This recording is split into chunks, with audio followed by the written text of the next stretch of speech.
Yo, so I saw the new Quiet Place movie, and I ain't like it. So what I'm gonna do is I'm gonna go through about a third of the movie and kind of walk you through why I hate this movie. Here we go. By the way, I'm tired of the trope of black characters sacrificing for one another. It's kind of been done to death. But anyway, majority of this movie is just strictly body language. Lupita looks great, does a great job, and the other guy was just another guy. I knew nothing about him other than he had anxiety. Oh, and he came to America from Europe for law school. She gave her life, actually, in this movie for somebody I did not care about. And that really makes me dislike the story. The majority of shit actually that happens is because of her cat being crazy. I bullshit you not.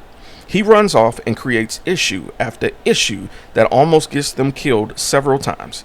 But he also discovers the protagonist, so I guess, according to the movie, that makes him okay. Whatever. Lupita's a terminally ill woman in hospice care who's bitter.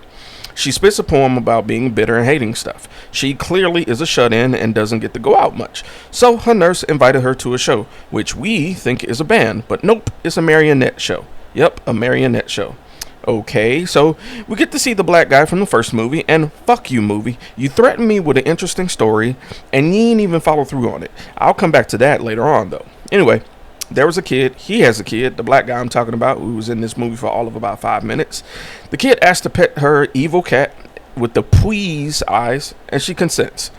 Alright, the show begins. It's pretty good, even. It's beautiful, actually. Not even gonna lie. I really like the marionette show. It even has a jump scare. But anyway, she gets annoyed with the allegory for life because she's terminal, so she's going to the corner store.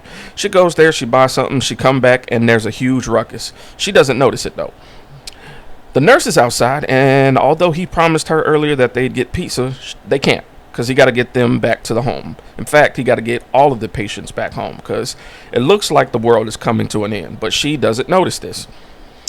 He tells her pizza's next time. She says, no, you said pizza. Let's just get pizza.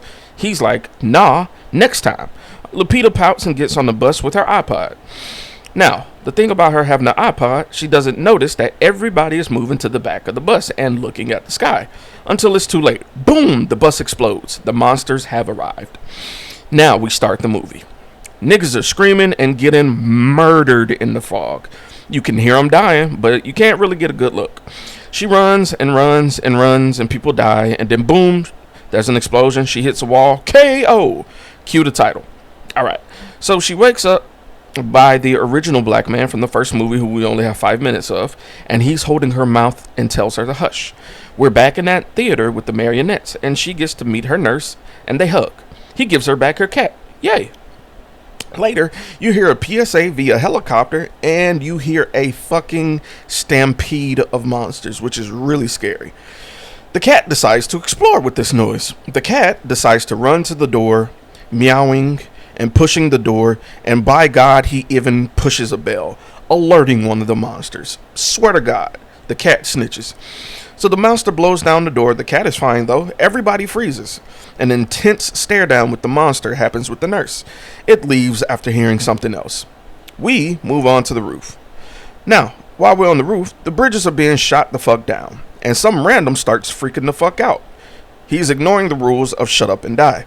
So the black guy, who we now only have 2 minutes left with, covers his mouth trying to calm him down because monsters. And oh yeah, he has a son, so he's trying to protect his son. The guy won't hush, the son sees him, and the black guy accidentally kills the guy. Then all of a sudden the son disappears. And this is what pissed me off. I wanted to see more of that story. The story where the monsters outside versus the monsters on the inside, us people. And with that, it could have been portrayed in a different type of order or a different type of, allegory for life and survival. But nope, that's it. That's all we get. Nothing else.